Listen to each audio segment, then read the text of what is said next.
Salamat sa ating Panginoon sa kanyang salita na binuksan para sa atin sa umagang ito. We're thankful to the Lord for giving us this story that we have just read, although this is a questionable story, as I am going to explain later. EJ also asked about this, I think, a month ago, about how are we going to see the account of the adulterous woman that was caught, and I'll explain a bit of this later. And also thankful to the Lord for the invitation for us to sing to Him, to praise Him. That truly is a blessing because not everybody will do that. Hindi lahat ng tao ay magpaawit sa Panginoon. Mga tao, hindi po lahat, kahit inyayahan pa na sila ay magpuri sa ating Diyos, hindi na gagawin yan. Or maybe yung iba gagawin lamang na dahil obligado lamang sila. It's simply a duty that they have to do. But don't really know what it means to really praise the Lord. That there's no joy, walang kagalakan talaga in the hearts of these people because it only comes by grace. It makes us understand why are we praising the Lord? Why are we singing to Him a joyful song? Something that is always new para sa atin. Na hindi nakasawa. We never get tired of singing praises to our God. It's always something new because the gospel is always something new to us. It's like one quote that says that whenever he hears the gospel preached, he likes to be born again over and over again whenever he hears the gospel that is preached and so even for us, we have to realize too that it is a blessing that we're invited to sing a joyful noise unto the Lord, to sing praises to Him. And we have to also realize that salvation is not simply escaping yung kahirapan ng buhay, the things that we go through that are hard and difficult, that salvation is simply looking forward to being freed or delivered from all of this in our lives. But we have to realize that we have to be delivered from sin. It is sin that we have to be saved from. Not only death, not only sickness, not only suffering, we have to be saved from sin. Sinabi ng Apostol Pablo, he gives a difference between godly grief and worldly grief and godly grief. Merong pagkakaiba. Hindi porket nahihirapan ka sa buhay, hindi porket sabi mo na, Panginoon, dumating ka na, I want you to come and I want you to save me and all of us from all of this suffering. Especially the prices of gas prices are going high. There's a war in the Middle East. China might invade us and say, Lord, may you come before all of those things happen. We can be suffering simply because life is hard. But that's a Christian suffering. It's not because of that, but because we know that suffering is rooted in sin. And so what we want is sin, that we will be delivered from sin. And only then we will really know what it means to sing a joyful noise unto the Lord. That's the reason why iba mga hindi mo talaga nagpupuri sa Panginoon kasi you think that you're okay. You don't need salvation. You think you're just doing fine. You think you're going to church. And so, ano pa bang gagawin ko para maipakita ko na Kristiyano ako? So people only fall into that category. That they're just going through life, dumadala ang buhay sa kanila, at tingnan okay sila. They're never convicted of their sin anymore. But I believe the preaching of the Word of God is not like that. I believe the preaching of the Word of God is precise. It exposes our sin. Dapat makita talaga. Hindi lamang yung the Lord Jesus Christ saved. So that's true. But saved from what? Where are we saved from? And then we have to see the every nook and cranny of our heart, the deepest recesses of our hearts, to see our sin there. And I believe the Word of God exposes that. And so we don't want to fall into simply worldly grief lang. Yung nahihirapan ka lang kasi mahirap ang buhay. What I want us to see, mahirapan ka, it's hard for you because you are a sinner. And you're waiting for Christ to deliver your body and your soul totally from sin. Yan ang gusto po natin. And for us, now, what are we going to do? We have to keep on repenting. It has to be clear sa atin saan tayo nagkakamali. And so salamat sa Panginoon because the Word of God does that. Hindi generic to na, the Lord Jesus Christ saved, let us sing to Him. That is true. But you have to see where we are failing. And all throughout our lives, we will keep on failing pa rin. And we have to see where the Lord Jesus Christ really saves us. Until He comes again, it will be a work in progress, a work of sanctification para sa atin. And so as we go to the preaching of the Word of God this morning, may it be that. May it not be less than that. Sana makita po natin talaga saan talaga tayo nagkakamali. Ma-expose talaga tayo dito. So at this point, I'm going to do a rinse. Magbibigay po ng disclaimer. Hindi ko alam kung ang disclaimer, does it actually provoke or prevent prejudice to the preaching? I don't know. But I'm still going to do it anyway. Because you might be offended with what you're going to hear. But I just want to make it clear to you, we are all under this, including the preacher himself. including me. And if I have that evil in my heart, may the Lord forgive me, may I repent of that too. But I just want you to know, lahat naman tayo ay kasali dito. Wala pong exempted. Pati ako, hindi ako exempted dito. Because all of us will always have that prideful and sinful tendencies. Alright, so disclaimer lang. Pasensya na, pero ganun talaga. Diba? Kasali po ako doon sa lahat ng ito. And so let's ask the Lord for help as we hear the preaching of His Word, and may the Lord help me as well. Tayo po yung manalangin. Lord, we thank you for the opportunity for us to be under the preaching of your Word, for this to be proclaimed once again, for us to see our hope in the Lord Jesus Christ. And so, Father, we want na maging precise po. We want it to be precise. We want to see exactly where we are failing. We want to see how your Word exposes our hearts in broad daylight, for us to admit, to confess, to be honest with ourselves, Lord, because we have seen our sin. Kaya, Panginoon, humingi kami ng tulong sa inyo. Bigyan niyo po kami ng kababaang loob. Bigyan niyo po kami ng ganong klaseng pag-amin ng aming pagkukulang and pagkakamali, including myself. And as I also am preaching this, all the more I am accountable to what I am going to say. But the very first one na dapat ay makinabang at makumpronta ito pa ay ang sarili ko. And so, Father, all of us here are under this. No one of us here would be above your word.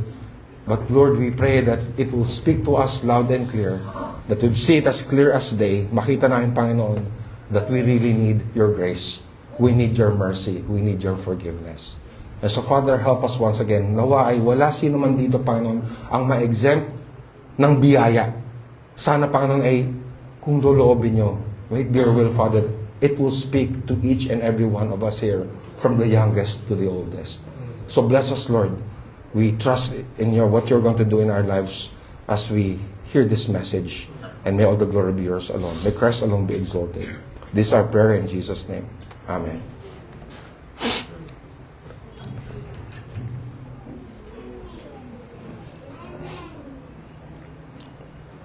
During one marital conflict, not my marital conflict, thankfully, it's not me, but during one marital conflict, I encouraged a wife to show mercy to her husband. I told her, yung asawa mo humihingi ng tawad sa'yo, nagpapakumbaba na, why don't you show mercy to him? And then she would insist her position. And then I told her finally, may the Lord have mercy on you. And when she heard that, she took it as an insult. Now, pride is like that. It believes that one thing it does not need is God's mercy. And this is a professing Christian. Yung sa tugatog ng kanyang pride, yung sabihan siya ng kailangan niya ng awa ng Panginoon, hindi niya ito gusto. Ganun talaga ang pride. Ganun magmamataas. It does not believe that it needs mercy. So I have entitled our message, The Proud Accuse, The Humble Receive Mercy. Ang mapagmataas ay nagbibintang, ang magpakumbaba ay tumatanggap ng awa. If we consider the goodness of God that abounds in every situation, we would be humbled and there would be no room for pride. If we only know and realize that we are living only by the mercy of God every moment of our lives. Again, consider, if something bad happens to anyone, it will totally change the whole situation. For example, we've just gone through a wedding. Diba ni Trev tsaka ni Durley. Isipin natin, on that wedding, there would just be one guest, one family who did not make it because of an accident. It will totally change the atmosphere. Of course, the wedding will push through. But even if something bad happens, even to just one guest, mag-iiba po yung spirito ng okasyon. It will change everything. That's why when we are gathered, when there's such a special gathering, especially for the Lord Jesus Christ, we have to be thankful that we see one another. Nakita natin ang bawat isa. We are here and we are complete.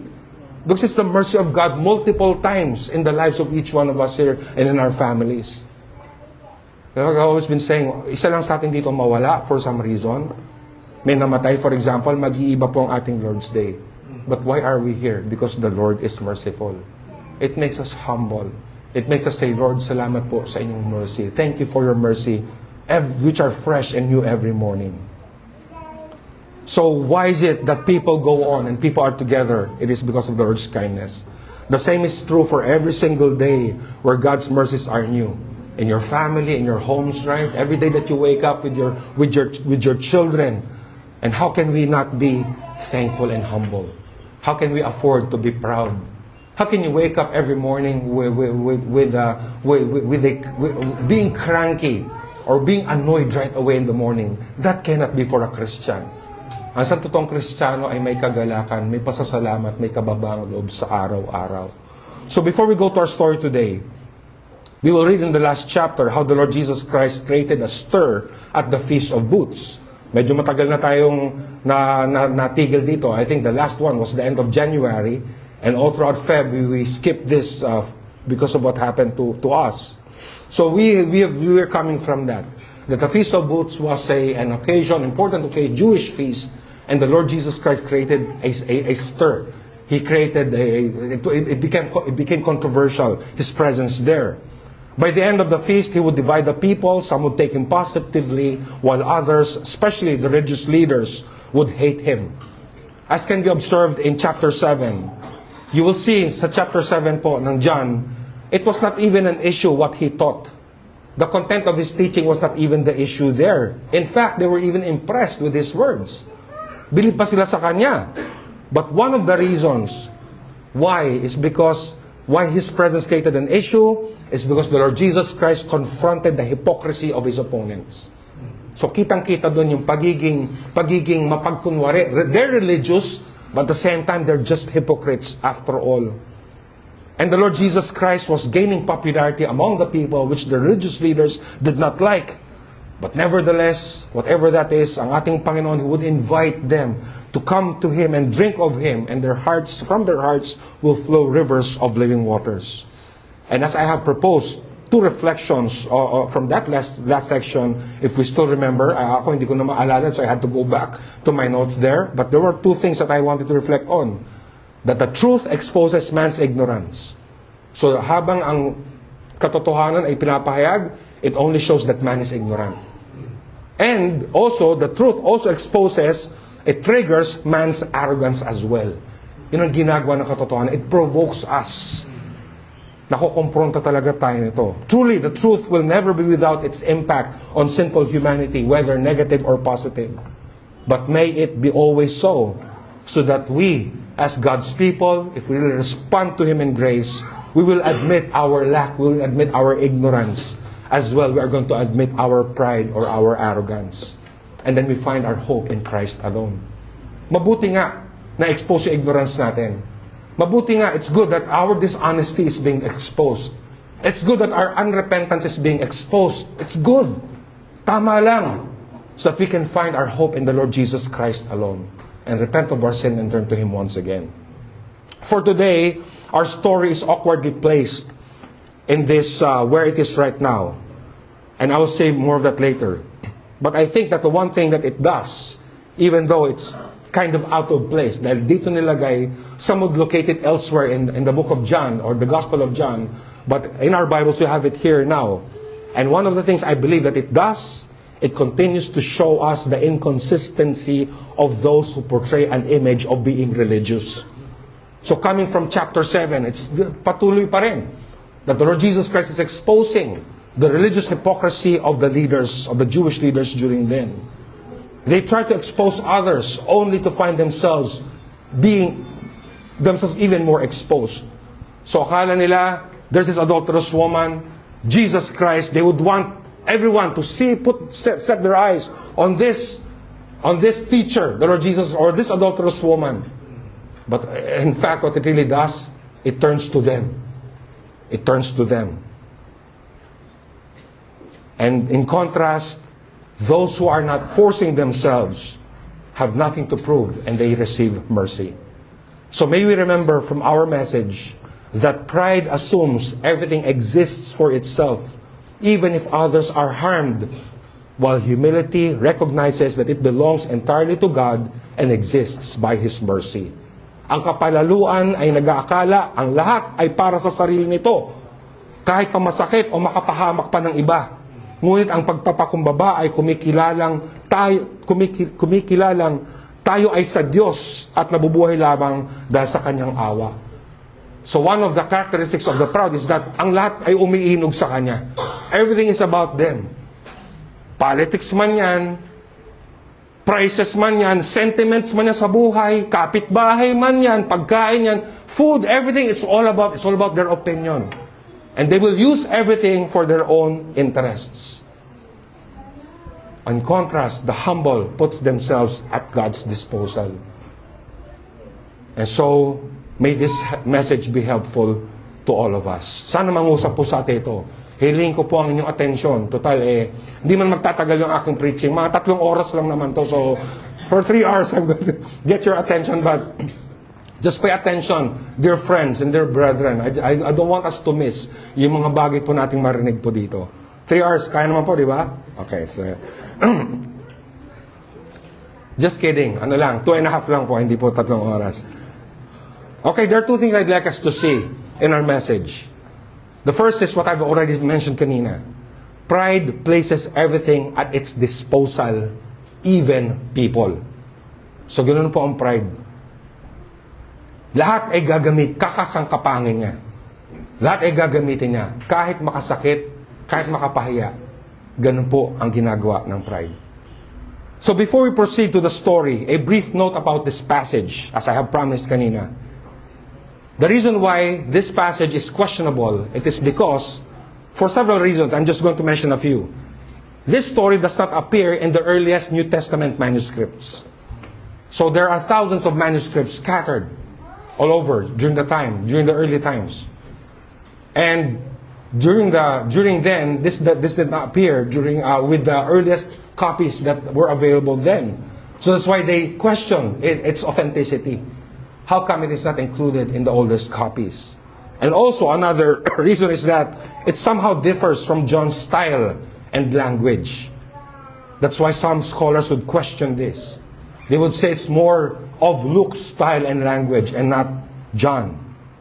Yet, the reason why it also has a merit, it's because it clearly reflects the character of the Lord Jesus Christ. So what we see here is in tune with who the Lord Jesus Christ is. And the early church writers like Didymus the Blind and Augustine of Hippo, they seem to know it. St. Augustine even suggested that some scribes merely omitted this story because of their fear that it might promote immorality. So that's the reason why it has both its negative side and its positive side. And because it's still something that it may be out of place, maybe that's true, maybe its place is questionable, but what it teaches is still about the Lord Jesus Christ, and it's still true about Him. That's why in our Bibles, you will see that there are brackets on it, right? On 53, may bracket doon, and at the end of the story, you see another bracket there. Because that is leading us to a footnote that this story was questionable before, but still it has its merit. That's why conservative scholars like D.A. Carson, Leon Morris, and John Calvin would still recognize its value. And we're also thankful because this passage teaches us a lot of good things about ourselves, or things that we have to learn. No, not good things about ourselves, bad things about ourselves rather. It teaches us things that we have to know. So just a note to why this was questionable, but it has value for us. So it says here in John 7:53 to 8 verse 1, it says here, they went each to his own house. And then chapter 8 verse 1 says,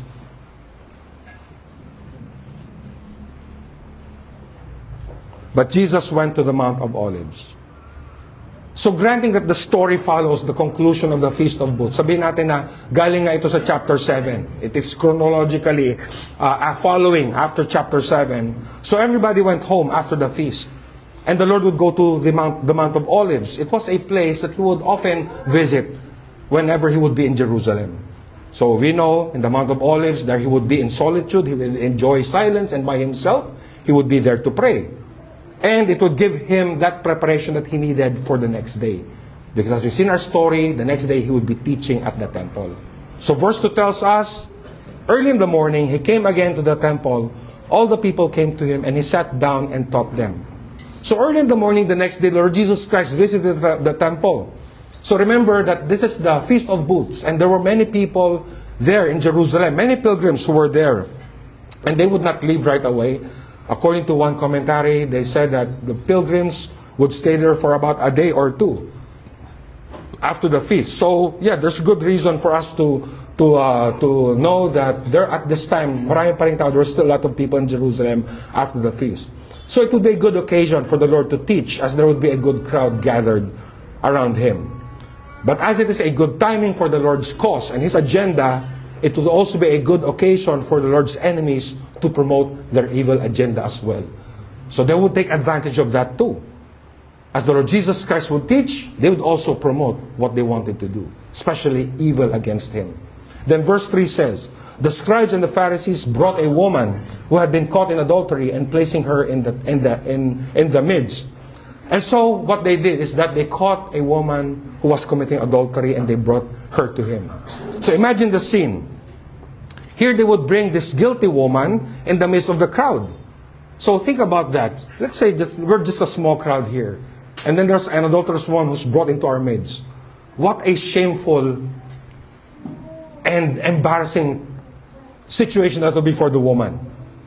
If only she could disappear. Probably. If only she could disappear, she would.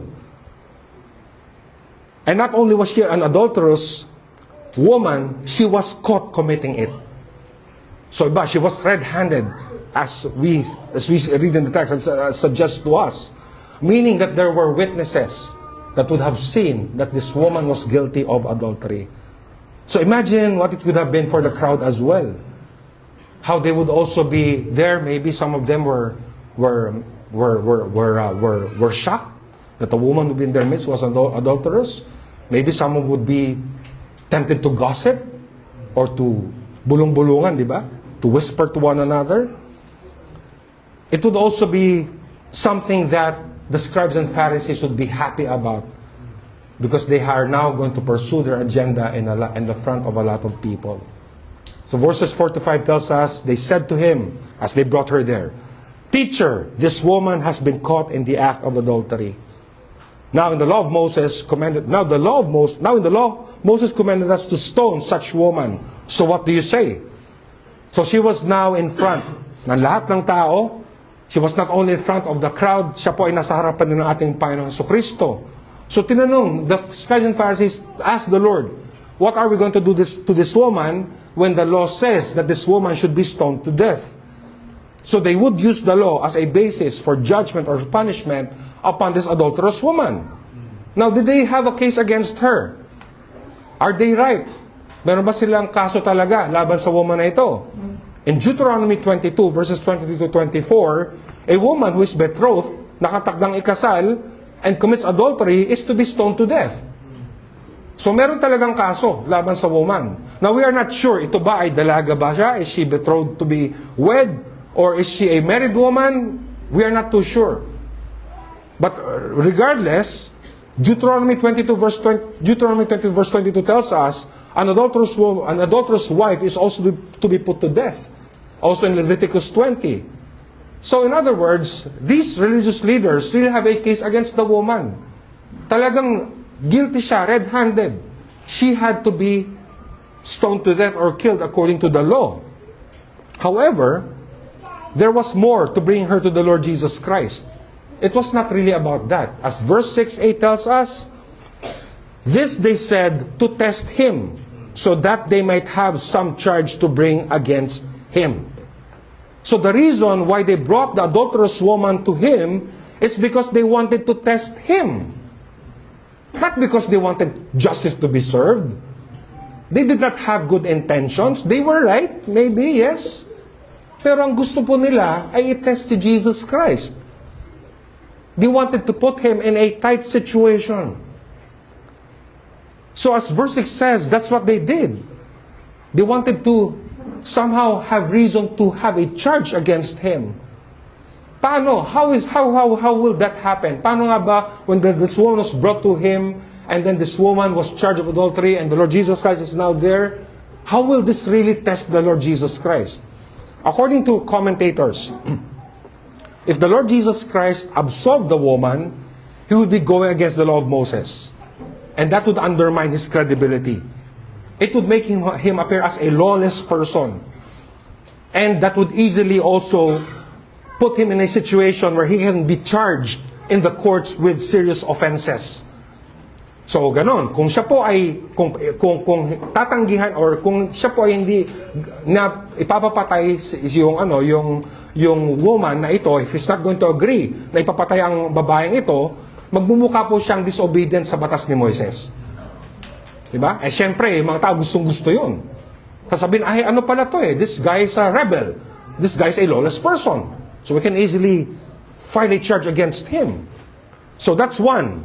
If he disavowed the law of Moses, that would put him in trouble.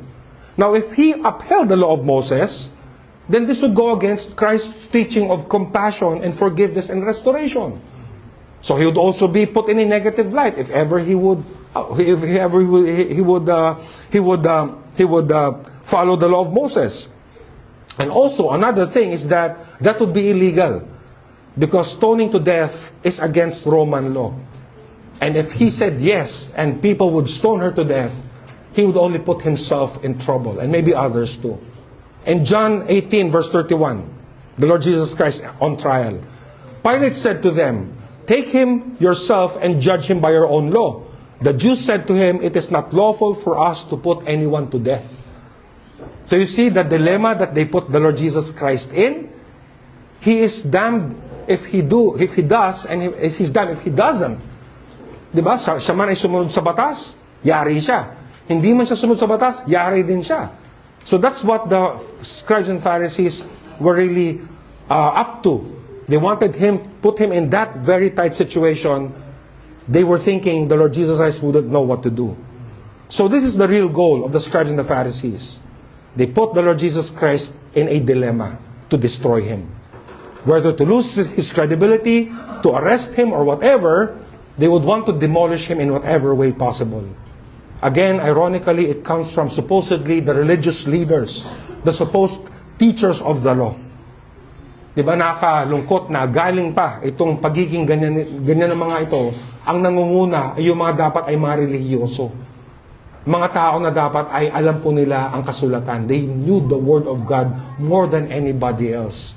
And yet sila po yung nangunguna sa ganito pong pag-uugali nila. Nagustuhan sirain ang kanilang kapwa, especially the Lord Jesus Christ. So some lessons and reflections for us here. We can see here, brethren and friends, that the proud are on the lookout of opportunities to destroy what it hates. So there will always be, for people who are proud and unrepentant, they will always want to discredit and destroy other people. The scribes and Pharisees often watched the Lord with hostile surveillance, just to find something that can be charged against him. In Luke chapter 6, verse 7, they watched whether he would heal on a Sabbath in order to find reason to accuse him of disobeying the Sabbath. So nakabantay sila, nagmamatsyag, nagmamanman. Probably if there were drones during that time, that drones would have never left the Lord Jesus Christ. They would always be watching what he would be doing. So they were watching. Pag ito, nag-heal on the Sabbath, yari ito, he's disobeying the law of Moses.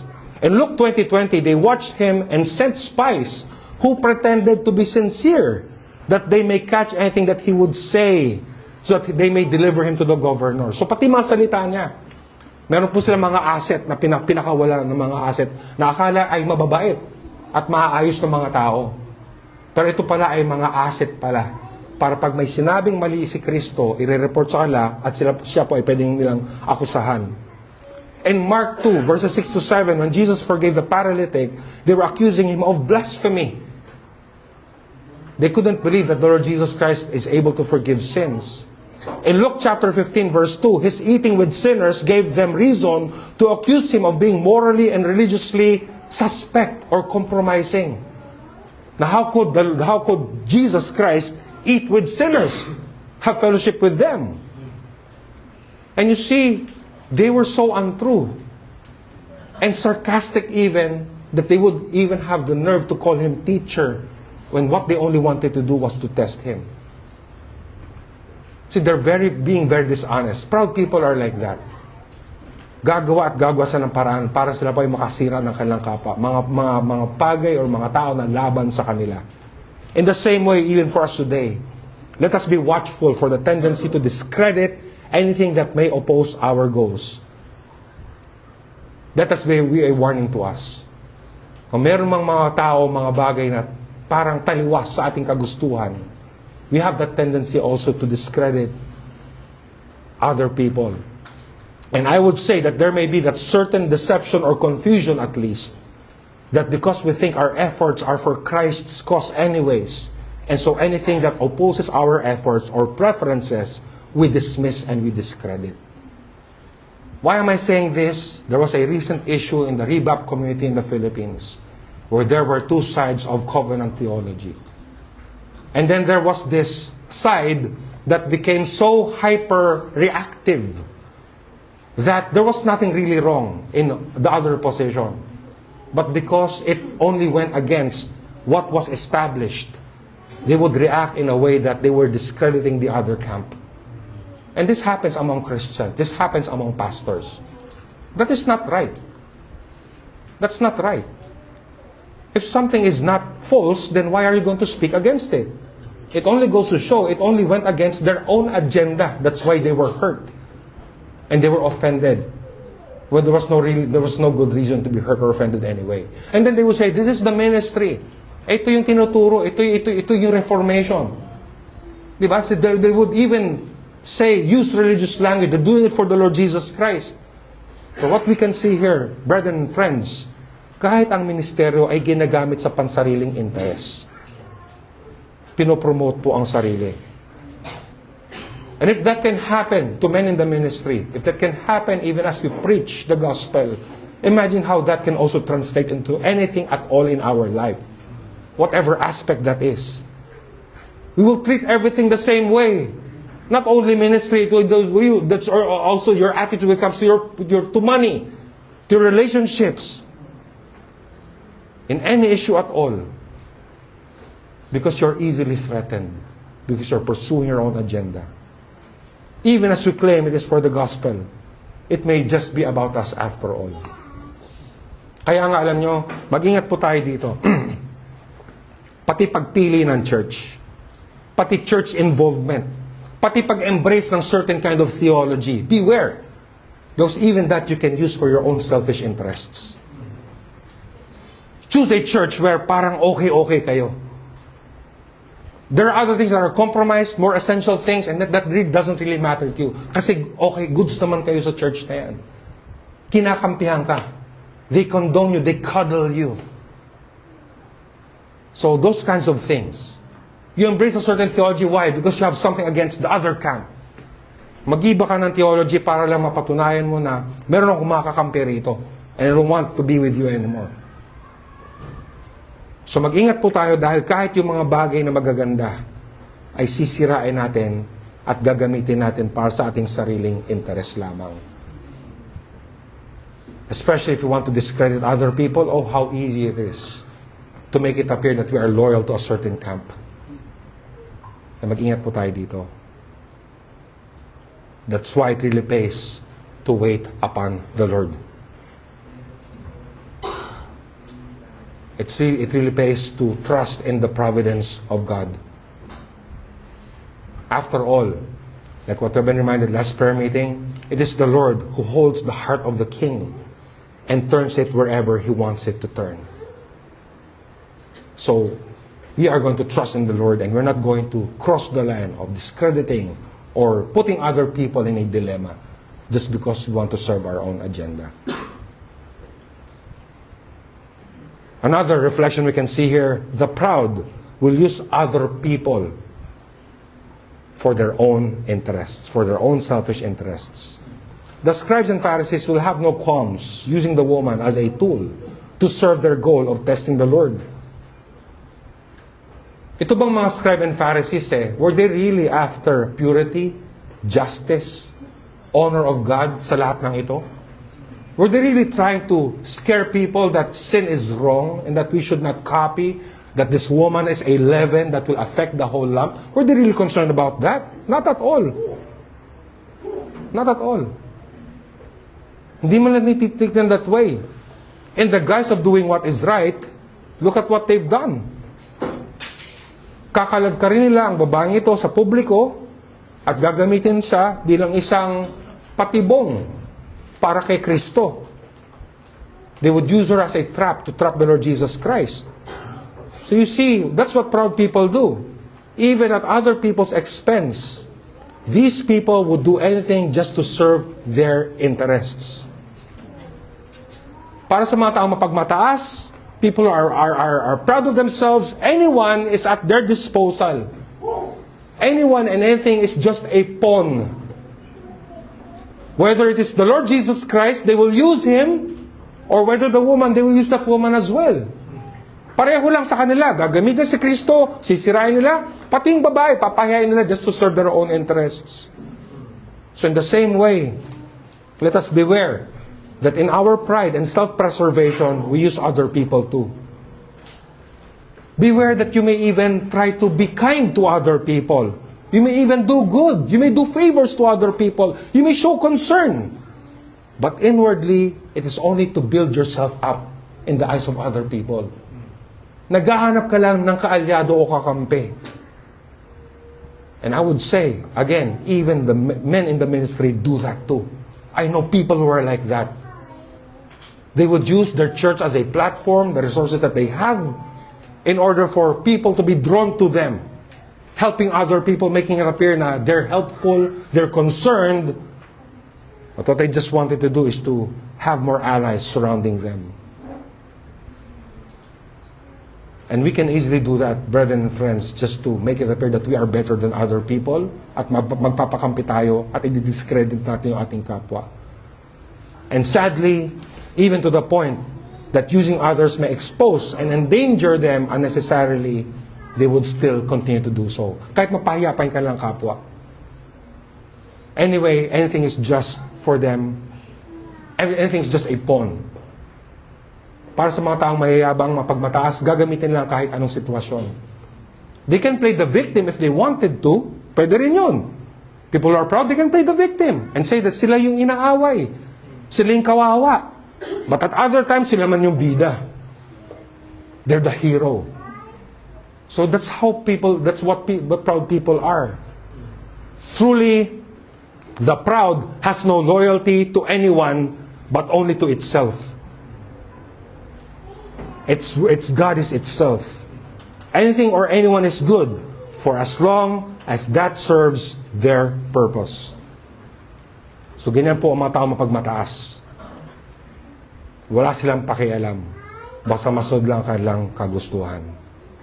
So a reminder to us, let us never mistake good intentions as a reason for us to easily discredit anyone.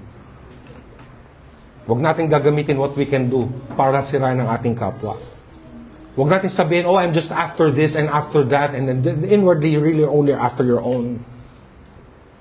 Because if you are like that, you are just pursuing your own agenda. Let us be patient and wait, because after all, things will expose itself in any way in time. Lalabas naman ang katotohanan. One of the things that I have learned throughout all the many years in the ministry, when I was a young man, I was really very raring. Hindi ko talaga palalampasin yung mga nangyayari hindi maganda. Hindi ko palalampasin yan. I wouldn't do that when I was a younger man in the ministry. But as time went by, I realized that I can only do so much. I'm going to wait that the Lord would expose sin, because that would be exposed anyway in God's time. Meanwhile, things can be prayed for, they can be discussed, you can seek counsel, pwede pag-usapan, at antayin ang pagkilos ng Panginoon sa kanyang providensya. That's why when, even our prayer meeting, when the members would ask me, Pastor, what are we going to do? This is the situation. And I would just say, just wait upon the Lord. Because there are things that you really don't know what to do. Well, ideally, ito yung gagawin natin. We can, pwede atakihin na ganito, pero mas magandang tignan muna natin kung paano kikilos ang Panginoon. Let's see how things will unfold. And then we'll know better what to do. Meanwhile, we can pray. But I was not like that many years ago. I was not like that. Time has taught me to. And should we be in a situation to face and correct error, if ever that time comes, that you're going to confront somebody at hindi na talaga maiiwasan, never erode into sin and disrespect and pride in ourselves. Huwag natin tatawirin yung linya. Tama. Let's say you're right. Let's say tama ka talaga at mali yung kabila. Let's say ganon. Then, because you're right, you don't have to cross the line of disrespect. You don't have to mock other people. You don't have to do that. Especially because you know that you're right. And you're going to trust in the Lord. And so we are watchful not simply of the tone of our voice, but we are watchful over our very own hearts. Because the heart is deceitful above all things. And so be careful, because we shall answer for every word that we speak. The Lord doesn't say that let's not judge. Of course you will have to judge. We do that every day. Are you going to wear this? Are you going to wear that? Moral or not moral, moral issues, you will always have to choose. You have to take sides.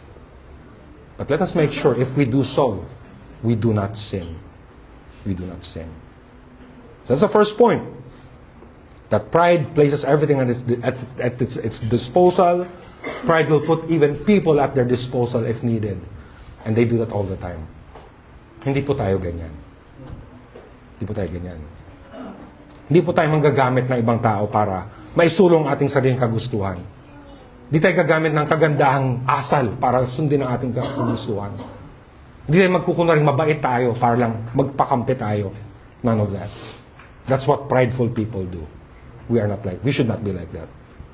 Second point, if pride puts everything at its disposal, even people, on the other hand, humility places itself at God's disposal and clings to His mercy. So that's what the humble would do. They would put themselves, whatever God wants to do with them, and they would cling and trust to His mercy. So verse 6b says, Jesus bent down and wrote with his finger on the ground. So perhaps it is intriguing. What was he writing on the ground? And why did the Bible not tell us what he was writing on the ground? Was the Lord Jesus Christ bored? Say, here we go again. And then he would be drawing on the ground because his opponents are there again trying to test him. Was he doing that? Many have speculated what that could possibly be. Pero ang Bible is silent. Hindi sinasabi sa atin kung ano yung sinulat ni Kristo doon. What we can draw from the text is that it took some time for the Lord to respond as he was writing on the ground. So sulat siya na sulat sa ground hanggang sa yung mga Pharisees, mga scribes, naiinip na. Kasi they asked him, they left him a question, what are we going to do with this woman? He did not answer, he was just drawing on the ground. Diba? Naiinip na siguro sila. So, in verses 7 to 8, it says here, as they continued to ask him, he stood up and said to them, let him who is without sin among you be the first to throw a stone at her. So they continued to ask him. They were eager to what he will say. They were eager not because they wanted to learn and consider what the Lord Jesus Christ would be saying, but they were raring for them to pounce and get their hands on him. Gusto nilang sunggaban si Kristo sa mali niyang sasabihin. However, what he said was something that no one would have expected. The spotlight was on the woman and on Jesus in the midst of the public, and everyone was waiting for what the Lord will be saying. But the Lord did not give a sentence on the woman. He did not give his opinion on the woman or on the matter, even if the woman was undeniably guilty of sin. So the Lord Jesus Christ did not say anything. Was the woman guilty? Yes, she was. May witnesses, they saw her that she committed adultery. But what did the Lord say? He did not say anything about her. So supposedly, the spotlight was on Christ and the woman. Instead, what he did, he turned the spotlight on the accusers. The accusers of the woman and himself. And he challenges them appropriately. Sabi niya, they who are without sin, then you cast the first stone at her. And then, once more, he wrote on the ground. That's all he said. He did not address the woman situation. He was talking about the accusers now. So, tahimik. It was what we would call now a mic drop scene. Pero for this situation, it was not the holder of the mic who left. It was his accusers who left. He stayed there. He remained there with the woman while the accusers walked away. Verse 9 says, But when they heard it, they went away one by one, beginning with the older ones, and Jesus was left alone with the woman standing before him. So isa-isang umalis, simula sa mga mas matatanda. Naiwan doon si Kristo at ang babae. In other translations, it was the woman standing in the midst. So there was still a crowd. If you look at the KJV, the Bible mentions that they were still in the midst. So andun pa yung mga tao. So probably the crowd would still be there. Maybe the crowd, just like us, when you hear that, you'd be stunned by what the Lord Jesus Christ said. Diba, mamamangha ka na, diba, what an answer. What a response. Hindi natin akalain. Siyempre tayo, when something is in front of us, we would address the situation, right? But the Lord Jesus Christ knew better. So everybody was there, and I can just imagine. They were probably amazed at the response of the Lord. Imagine too, what the woman would have felt as well. Probably the woman was stunned herself. Maybe she was thinking, maybe this is my last day. Or maybe I would be at least injured. But that didn't happen. Just a moment ago, she was dragged into public shame. Just a while ago, she was an accessory of those prideful religious leaders whom she was no match to. Anong kalaban-laban niya sa mga Pharisees and scribes na ito? She was just a woman. She was no match. Again, not only was she shamed, but she can also potentially be hurt. But right that very moment, that woman was spared. She was spared. Supposedly, the guilt that she bore, which was true, was no longer the issue. Can you imagine? You're guilty of sin, and it's no longer an issue after all. After the Lord has spoken. It was the guilt of her accusers that was now exposed, which is now the issue. Her shame was public, but her being spared was public as well. Likewise, the accusers' shame became public, and their guilt was made public too. So the tables have turned. Those who were pretending, or those who think that they were right, were now placed in a very awkward situation. They were now exposed. A note on what Christ wrote. Again, the Bible does not tell us what Jesus wrote on the ground. However, some have suggested that this has a possible connection to Jeremiah 17:13. And in that passage, those who forsake the Lord are written on the earth, in the earth. So while we cannot be sure that Jeremiah 17:13 was what on Jesus' mind, but the imagery is striking.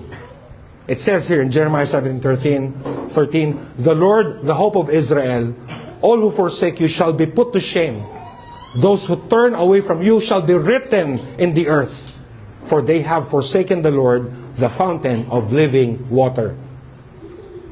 So we're not too sure. Di tayo pwedeng maging sigurado. Pero tingnan yung resemblance ng ginawa ni Jesus Christ at siyang sinasabi sa Jeremiah 17. The Lord Jesus wrote on the ground, and God would write in the earth those who turn away from Him.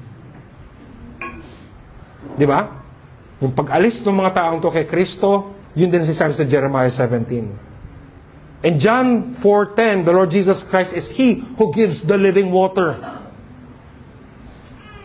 And again, as He was writing on the ground, His accusers left.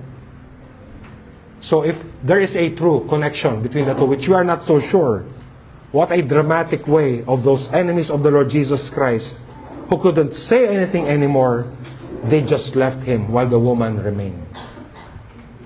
Parang na-dramatize in real life yung sinasabi sa Jeremiah 17:13. But then again, we're not too sure. Hindi lang mawala yung connection between the two. And so as the woman remained, and as the accusers have left, what a picture of the gospel. What a picture of salvation and judgment. As the Lord Jesus Christ died to pay the price of our sin, those who are guilty and yet consider their guilt and helplessness and trust in Him, they shall be pardoned. Immediately. Magtiwala lang sa Kanya. As the hymn says, the vilest offender who truly believes, a pardon from Jesus, that moment, a pardon from Jesus he receives. Kahit gaano pa kasama, the vilest offender who truly believes will be pardoned by Christ right there and then. Ganon din yung situation na to. Were the Pharisees sinners? Yes, they were. Was the woman a sinner? Yes, she was. Pareho naman silang makasalanan. Anong difference? One was humble, one was proud. One stayed, the others walked away. One was humble before the Lord, the others were proud against the Lord Jesus Christ. So you see the contrast there? Those who say that they are sinners, just like the Pharisees and scribes, they would probably be bothered in their conscience. They probably would realize that they're sinners too, but they chose to walk away. So just a note here, hindi porket inamin mo makasalanan ka, ay yun na yun. Kahit aminin mo makasalanan ka, even if you admit that you're a sinner, but if you turn away, because you trust in yourself, and you still want to continue to do your sin, then you are still not forgiven. Because you still keep on living in your sin. Ayaw mong bitiwan. It's one thing to say na, oh, inaamin ko makasalanan ako. But it's another thing to say that I hate my sin. That's different. Madaling aminin na makasalanan eh. You can even say that with may pagdadabog or with a tantrum. Ako nang palaging mali. Sige na, ako na yung pinakamasama dito. You can say that. You can admit that you're a sinner even proudly. Say, I'm always wrong. I'm the one who's always wrong in this house and in this church. It's always me, always me. You can say that very proudly. But it only goes to show you are not really repentant. You continue to hold on to your sin and you will be judged by God. It is a good reminder to us that as the gospel is heard, it is always a call to repentance and faith, wherever you are in your faith journey. Are you a sinner? Come to Christ and repent of your sin. Are you a Christian, 2 years old, 3 years old Christian? The same thing. Turn away from your sin, turn to Christ. Are you 10 years a Christian? The same thing with us. Are you on your deathbed? The same thing. We repent and turn to Christ. There's not a point in our life that we are going to say, I have already achieved everything. It's a life of continuous repentance. And on the one hand, it is liberating to, if we do come to Him. Napapalaya tayo pag tayo nagtungo kay Kristo. If we turn away from our sin, and at the same time, it is enslaving and damning if you refuse to turn away from your sin and turn to Christ. And a manifestation of this is continuing in sin and pride and the refusal to repent and turn to Christ. Patuloy kang pinanghawakan mo yung katigasan ng ulo mo, katigasan ng puso mo, na ayaw mong magpatinag sa kasalanan mo. Kahit sabi mong Kristiyano ka, hindi ka Kristiyano. You are not a Christian. Verses 10 to 11 says, Jesus stood up and said to her, Woman, where are they? Has no one condemned you? She said, No one, Lord. And Jesus said, Neither do I condemn you. Go, and from now on, sin no more. Diba, napakasarap pakinggan. Napakasarap pakinggan. I do not condemn you. I do not condemn you. The rightful judge was the one who said those words. Sana ganun din tayo, di ba? So there was no one to condemn the woman anymore. The Lord Jesus Christ would not condemn her as well. He who truly has the right to judge does not judge her or condemn her. Did the Lord Jesus Christ deny her sin or tolerate her? Ang Panginoon ba ay naging konsentidor? Say na, wala yan, that's nothing to me. No, He did not say that. He knows very well that she is a guilty sinner. And that's why He says, from now on, sin no more. Huwag ka na magkasala. Hindi niya dinideny ang pagiging makasalanan ng babaeng ito. But He told the woman, go and sin no more. So there's a principle here that we can see. that pardon leads to purity. If you are forgiven, if you are pardoned, you will never be the same again. Iba na yung buhay mo pag talagang napatawad ka. Kung ikaw ay ganun pa rin, you're the same person, you're the same prideful, anxious, people pleaser, gossip, malicious person, if you're still that same person as you were before, you were never really forgiven because you never really repented. Hindi talaga. If you really know that there's such a thing as forgiveness, you will keep on repenting at every exposure of sin. You're not going to say, I'm going to hide my sin. I'm going to lie and cheat myself. I'm going to hide my sin with my words or with my good works. If you're like that, you don't trust in Christ. But for a Christian, why will I hide my sin with what I can do? That is impossible. But my sins are hidden in the blood of the Lord Jesus Christ, or washed by the blood of the Lord Jesus Christ. Iba, di ba? Kaya tayo, hindi natin tatanggi na makasalanan tayo. Hindi natin tatanggi that we need forgiveness. Because we know that everything is covered or washed by the blood of the Lord Jesus Christ. Romans 8:33-34 says, who shall bring any charge against God's elect? It is God who justifies. Who is to condemn? Christ Jesus is the one who died. More than that, who was raised, who is at the right hand of God, who indeed is interceding for us. No one can condemn those who are in the Lord Jesus Christ. If He says not guilty, then we are not guilty. What a beautiful picture of standing with the Lord Jesus Christ.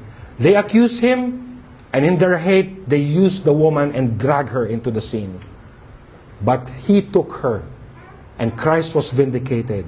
And in a way, the woman was vindicated as well. Para magkasama sila doon. Gandang tignan, di ba? Christ and the sinner together on that scene.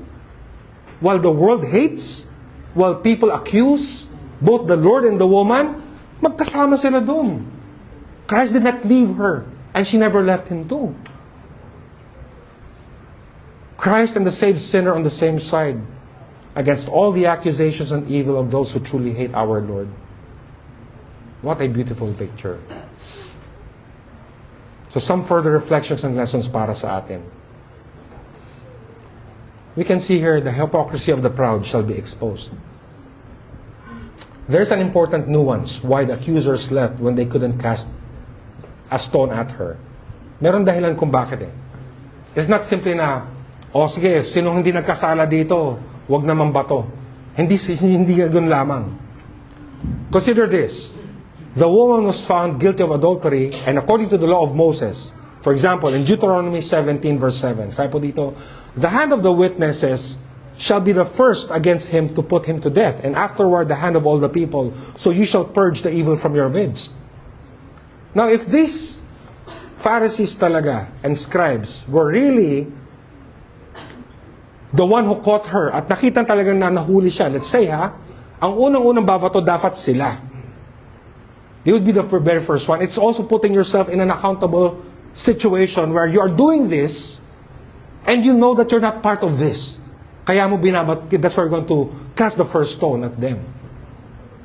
If they're going to be obedient to the law, they should cast the first stone. But why would it be hard for them? It is because when they caught her, why did they not catch his partner as well? Dapat kasama yung lalaki. The guy should have been dragged there as well. They should have stoned both the woman and the man if they're really going to be consistent.